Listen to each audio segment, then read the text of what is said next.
A very good day, dear students. Today I will discuss few basic accounting terms with you.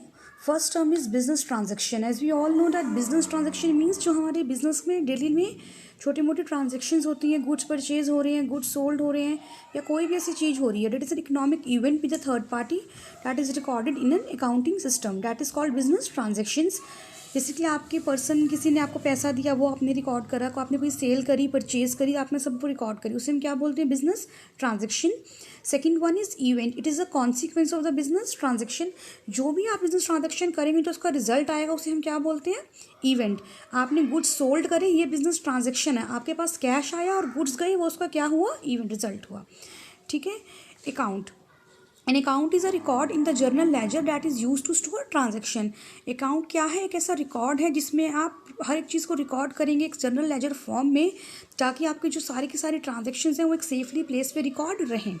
अब laser क्या है? It is a book for recording totalling economic transactions, जिसमें आप सारी की सारी total करते हैं, इकोनॉमिक ट्रांजेक्शन्स को रिकॉर्ड करते हैं और सबसे बड़ी बात मेजर करते हैं मॉनेटरी टर्म्स में. प्रॉफिट क्या है?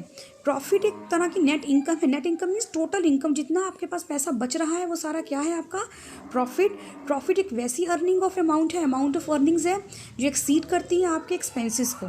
Profit is called the net income is the amount of earnings that exceed expenses for the period. कि उस एक पीरियड में, ये नहीं कि आप पूरे कोई टाइम पीरियड ही नहीं, आप कह रहे हो पैसा बच रहा है, आ रहा है, जा रहा है, कितना कि आपने एक पर्टिकुलर 1 साल का प्रॉफिट निकाला, 2 साल का निकाला, 6 मंथ्स का निकाला, कि आपने जितना भी आपके पास अर्निंग हुई है, जो आपने पैसा कमाया है, वो आपके खर्चों से अगर ऊपर जा रहा है, उस अमाउंट को आप क्या बोलेंगे? प्रॉफिट.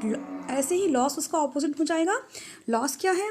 लॉस है आपका, आपके जब डिक्रीज हो जाएगा नेट इनकम में, जब आपके आउटसाइड जो that is the outside the normal operations of the business, कि आपने जो खर्चे हैं वो आपके बढ़ गए या किसी भी तरीके से आपकी जो इनकम है वो क्या हो गई? कम हो गई. ठीक है. एसेट्स क्या हैं?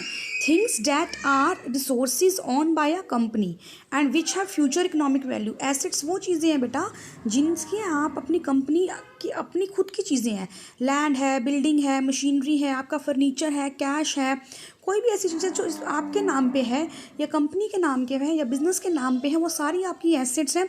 और एसेट्स वो चीज़ें होती हैं जिनसे आप फ्यूचर में किसी भी तरह की इकोनॉमिक वैल्यू बढ़ा सकते हैं, जिनसे आप फ्यूचर में अपने बिज़नेस को और भी ज़्यादा एस्टैब्लिश कर सकते हैं. उन्हें आप क्या बोलते हैं? एसेट्स. लाइबिलिटी क्या है? It is defined as the future sacrifices of economic benefit.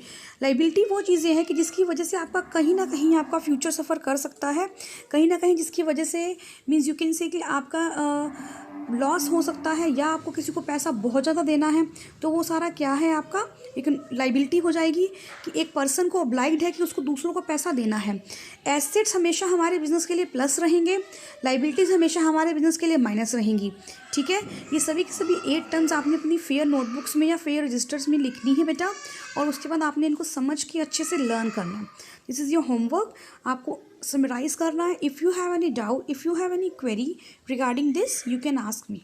Okay. Thank you students.